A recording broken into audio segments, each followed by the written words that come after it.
মাথায় কোনো জায়গায় হাওয়া নেই, আমার মাথা হাওয়া এরকম ভাবে বোলায়।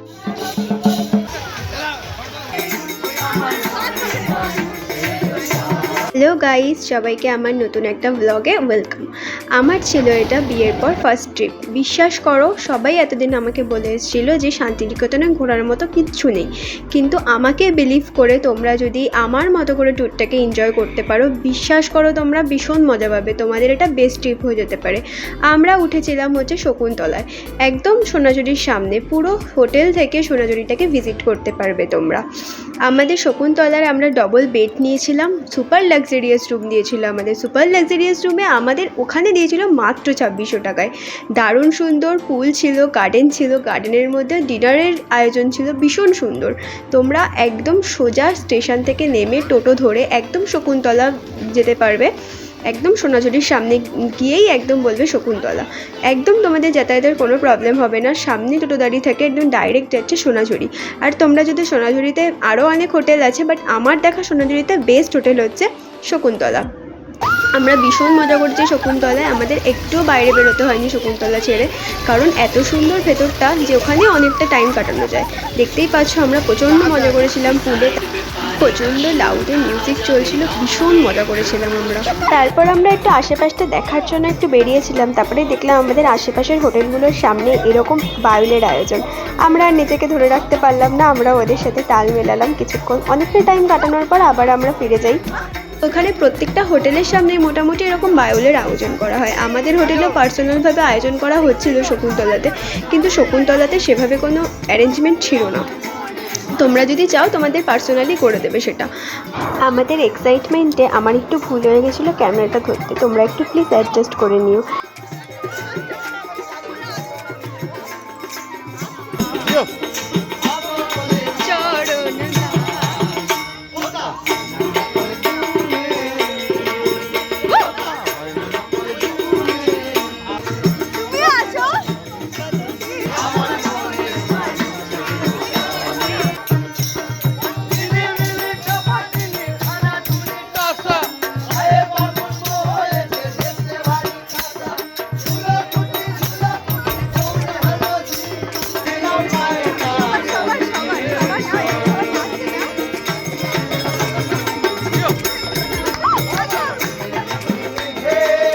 তারপর আমরা আবার হোটেলে ফিরে আসি। হোটেলে এসে দুজনে মিলে রিলস বানানোর চেষ্টা করছিলাম। হোটেলটাকে কিন্তু রাত্রিবেলা খুব সুন্দর লাগে দেখতে। তারপরে আমরা আর গার্ডেনেই খাওয়া দাওয়া করলাম, আমরা রুমে সার্ভিস নিলাম না। গার্ডেনে খেলাম হচ্ছে চিলি চিকেন, চিকেন কড়াই, রুটি আর মিক্সড রাইস। দারুণ ছিল খাবারগুলো, বিশ্বাস করো। আর আমরা গিয়েই খেয়েছিলাম মিক্স হাক্কা চাউ আর হচ্ছে চিলি চিকেন। তারপর আমরা ভোরবেলা সবাই মিলে আবার একটু হাঁটতে বেরোই। ভোর বলতে আমরা ঘুম থেকে উঠেছিলাম ওই 3:30, আর আমার পেছন থেকে এইমাত্র যে গাড়িটা গেল সেটা সারা রাত মাল বোঝাই। এই গাড়িটা করে বালি নিয়ে যায়। আমি ভেবেছিলাম একটা গাড়ি হয়তো বারবার যাতায়াত করছে, রুম থেকে আমি শুনতে পাচ্ছিলাম এই গাড়িটার আওয়াজ। তারপরে রাস্তায় যখন বেরোলাম তখন দেখলাম না এরকম অনেকগুলো গাড়ি সারা রাত মাল বোঝাই করে, মানে এরা রাত্রিবেলাতেই মাল বোঝাই করে। আর এত স্পিডে যায়, না দেখলে বিশ্বাস করতে পারবে না, আশেপাশে যা আছে সব ঝড়ের বেগে নিয়ে চলে যাবে। যাই হোক, তো আমরা উঠেছিলাম 3:30-র সময়। 3:30-র সময় উঠে কি করব, একটু রুমে চা বানিয়ে খেলাম। তারপর আমরা চা খেয়ে সবাই মিলে সূর্যি মামার একটু ওয়েট করছিলাম। যেই সূর্যি মামা আমাদের একটু দেখা দিল, আমরা সবাই মিলে বেরিয়ে পড়লাম আশেপাশটা ঘোরার জন্য।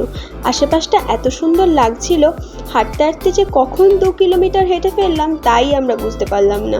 আমরা আসলে ঘুরছিলাম একটু চায়ের দোকান, কিন্তু একটাও চায়ের দোকান খুঁজে পাওয়া যাচ্ছিল না।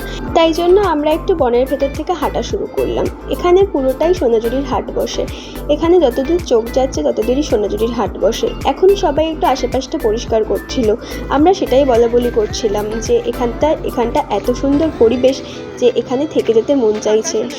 শুধু গাছ আর গাছ, প্রকৃতি যেন অপূর্ব সুন্দর। আমার তো আর বাড়ি আসতেই মন চাইছিল না। কিন্তু পালিও না, এখানে কিন্তু ম্যাপও কাজ করবে না। এই বনের মধ্যে থেকে যা রুট দেখাবে তুমি কিছু বুঝতে পারবে না। দাদুর বাড়ি তুলে গেছি তো, দাদুর বাড়ি শান্তিনিকেতনে দাদুর বাড়ি ঘুরতাম। তো আমার দাদু হয় না রবীন্দ্রনাথ, আশ্চর্য। আমার দাদুর বয়সী লোক, দাদু বলবো না কি বলবো। কেউ যদি কিছু বলে আমাকে বলুক, আমি তো উত্তর দেবো।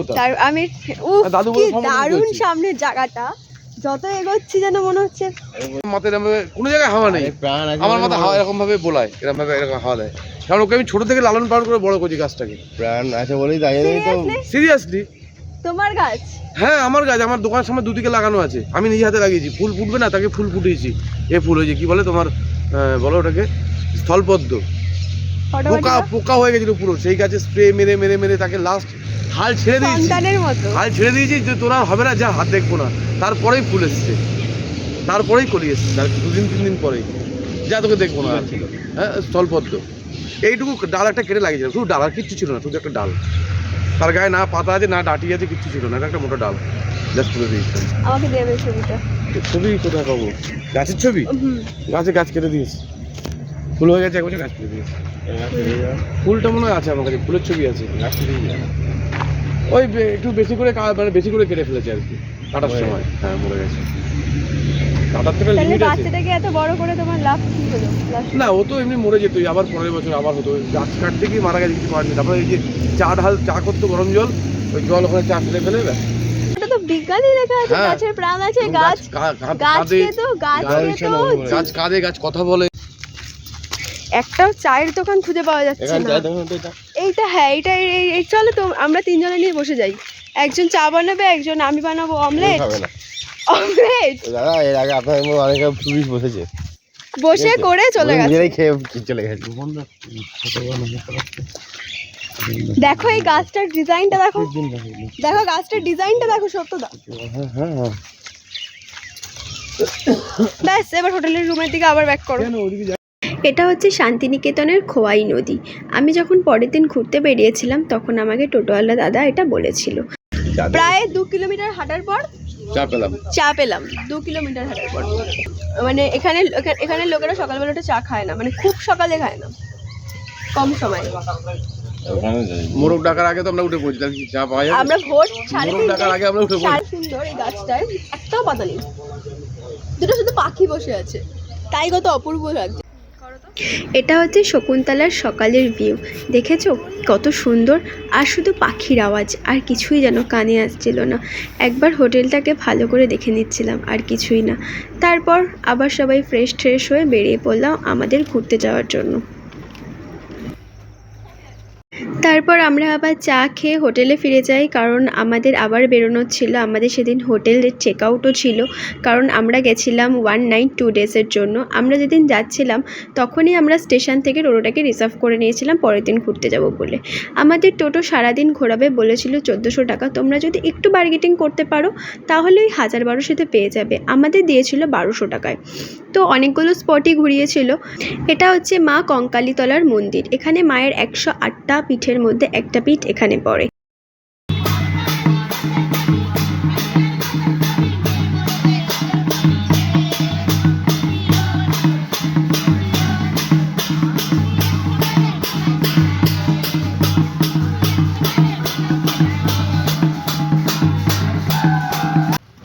আমাদের পরবর্তী গন্তব্য ছিল রবীন্দ্র মিউজিয়াম।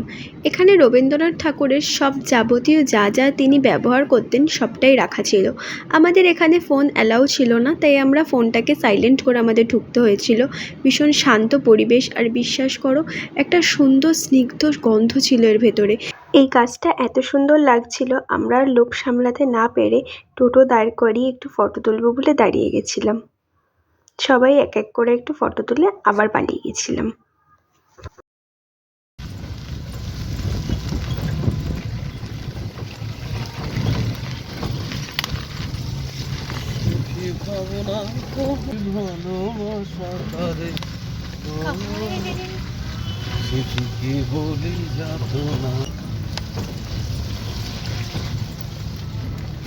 ওই দূরে যে ছোট্ট কুড়ে ঘরটা দেখতে পাচ্ছ, ওটা মৃণালী দেবী থাকতেন। ওটা হচ্ছে দেউড়ি ঘর। ওটা কি বললি? ঘরের বাইরে দেউড়ি ঘর, ওখানে মৃণালী দেবী থাকতেন। আর মরে যাওয়ার সময় ওনাকে ওখানে রাখা হয়েছিল। বটগাছটা ছুটে নাও।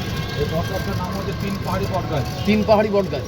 এই বটগাছটার প্রথম 4 লাইন করতে লেগেছিল। আচ্ছা, কবিতার মধ্যে কুমোরমালের পরিবারের মজা করে মনসিয়ারি। আচ্ছা, এই করতে লেগে না প্রথম 4 লাইন যেখানে করতে।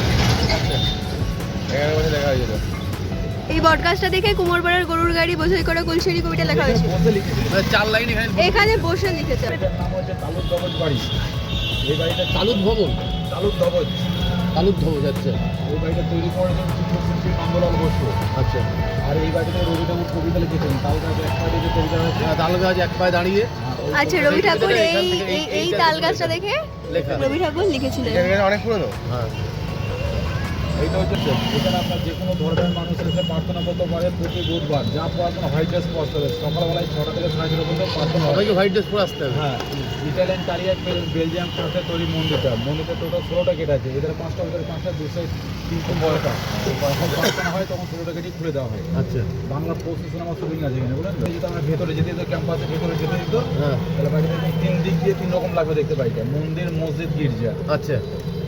3 দিকে 3 রকম রাখবে এই হ্যাঁ। বিল্ডিংটা। কোভিডের পর মন্দির, মসজিদ আর গির্জা। হ্যাঁ, ওই তো বোঝা যাচ্ছে। কোভিডের পর এর ভিতরে আর ঢুকতে দেয় না, বুঝলেন তো? কোভিড আগে ঢুকতে দিত। আচ্ছা আচ্ছা আর শান্তিনিকেতন দোল উৎসবটা এর ভিতরে হয়। আচ্ছা। কোভিডের পর দোল উৎসব হয় নাই।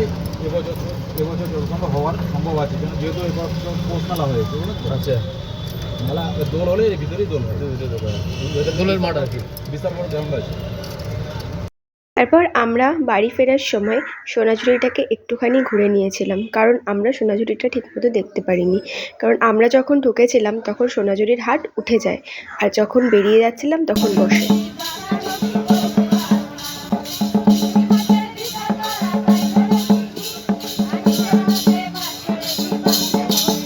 আহা।